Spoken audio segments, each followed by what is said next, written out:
You've been very outspoken in your critique of the state of the Indian economy, and this was in fact just a very short while before you got the Nobel, where you and Raghuram Rajan were at the Jindal lecture series and you intervened after he spoke, and you described the economy in a state of crisis. Yeah. Is that a fair characterization? It was my exact words, so I can't take them back.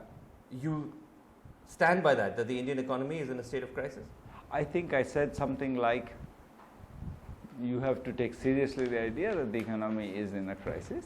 I think if you look at that one number that jumps out at me from the analysis of the NSS data, which is sort of average consumption in India, right.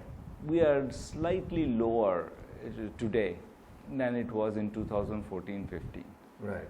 That's an unprecedented. That's the alarm bell for you. That's an unprecedented event. We can argue about GDP data, but this is the same thing we've been measuring over and over and over. Right. It doesn't go down. It goes up every year. The average. Right. So you're saying consumption was really the red flag out of all the other negative data which is coming our way. But I was going through your comments at the lecture, and you cited, of course, a number of reasons that could have led us to this point, which includes demonetization, the implementation of GST, not raising farm wages enough, and so on and so forth. But you also pointed to certain political aspects, which perhaps has irked the regime, where you said that a lot of the decision making has become PMO driven by the Prime Minister's office. Yeah, so explain that.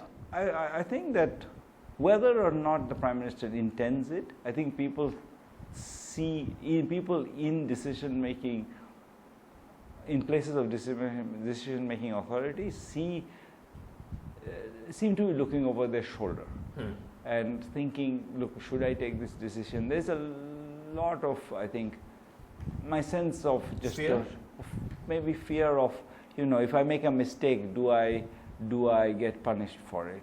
If it's perceived that this was not the right decision, I do think that it is important to reassure people that mistakes are part and parcel of decision making, and that there needs to be more forbearance against that. I feel like there's heard of examples of CBI investigations, etc. That's probably worrying them. I do think that people are a little bit frozen in their decision. My friends who are in business all say that, What do they say? It's slow. That the decision making is slow? Yeah.